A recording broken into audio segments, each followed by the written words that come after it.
জনগণ যদি 12 তারিখে সতর্ক থাকে, 13 তারিখ থেকে শুরু হবে জনগণের দিন ইনশাআল্লাহ।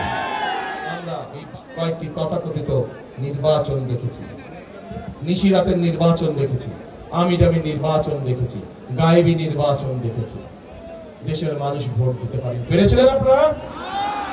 পারেননি আপনারা ভোট দিতে। তারা চলে গেছে যারা ভোটের অধিকার কেড়ে নিয়েছিল।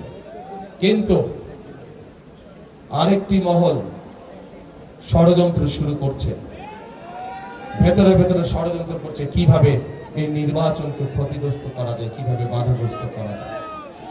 আজ এখানে হাজার লক্ষ মানুষ যারা আপনারা উপস্থিত হয়েছেন, আপনারা সহ আপনারা যত মানুষের সাথে দেখাবে প্রত্যেককে বলবেন যে আগামী 12 তারিখে নির্বাচন যাতে কেউ বানচাল করতে না পারে সেজন্য সকলকে সতর্ক থাকতে হবে, সকলকে সজাগ থাকতে হবে। প্রিয় ভাই বোনেরা, আমরা যদি জনগণ যদি 12 তারিখে সজাগ থাকে, জনগণ যদি 12 তারিখে সতর্ক থাকে, 13 তারিখ থেকে শুরু হবে জনগণের দিন ইনশাআল্লাহ।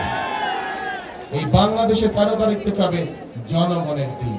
জনগণের প্রত্যাশা, জনগণের আশা, জনগণের আকাঙ্ক্ষা যে সকল আছে সে সকল বিষয়ের কাজগুলো ধীরে ধীরে পর্যায়ক্রমিকভাবে শুরু হবে। বেকারদের কর্মসংস্থানের সমস্যার সমাধানের কাজ শুরু হবে, মা বোনদের ফ্যামিলি কার্ডের কাজ শুরু হবে, কৃষক ভাইদের কৃষক কার্ডের কাজ শুরু হবে, বেকারদের কর্মসংস্থানের কাজ শুরু হবে। আমাদের তিস্তায় পদ্মা ব্যারাজের কাজ আমরা শুরু করব, বরাদ্দ প্রকল্পের কাজ আমরা শুরু করব, 10,000 টাকা পর্যন্ত কৃষি লোন মওকুফের কাজ আমরা শুরু করব।